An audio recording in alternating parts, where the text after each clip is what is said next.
But it was a very exciting game. We'll take a quick recap before we delve into the final thoughts. Both goals in this match came very late, starting with New York City FC getting the opening goal late in the first half.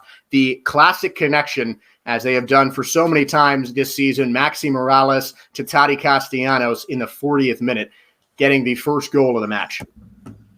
And that's exactly right there. Castellanos with the first goal of the match and kind of setting it straight that NYCFC came to play at Providence Park early on. Best case scenario for NYCFC. And they rode that through the duration of the game, didn't they, Josh? They really did. They did not let the crowd affect them. A loud crowd, a slick field, different conditions that they're used to, a different type of field. It's grass on Yankee Stadium.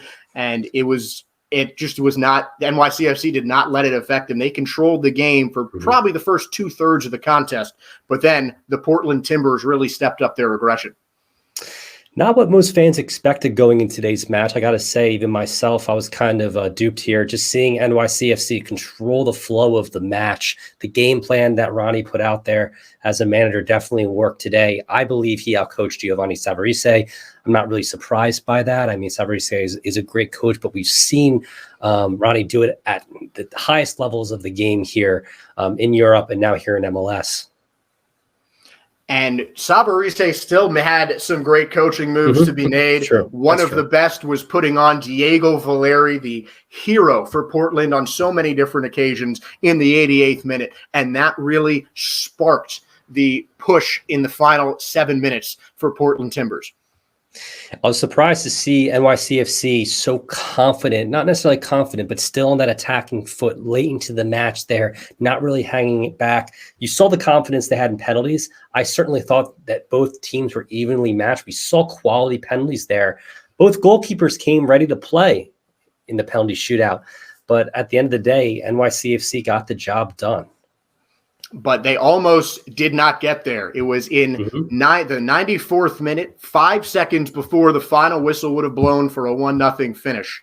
And Felipe Mora finally got his goal off a deflection, sliding it into the back right corner. And after that, Providence Park just exploded. Absolutely exploded. You saw the fans going wild around the entire park, the converted old baseball stadium to what it is today, one of the more unique stadiums and atmospheres in all of MLS. And you saw the fans living up to their reputation, really digging in and getting loud.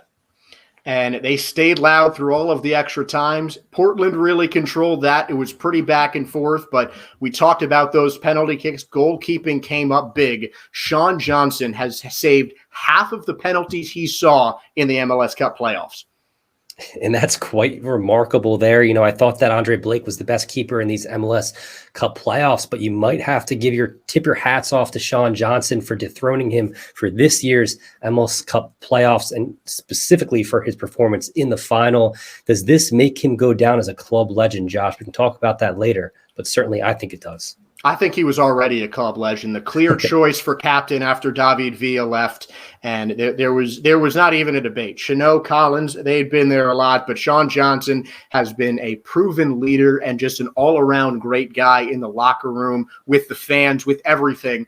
Sean Johnson embodies what the culture of NYCFC is.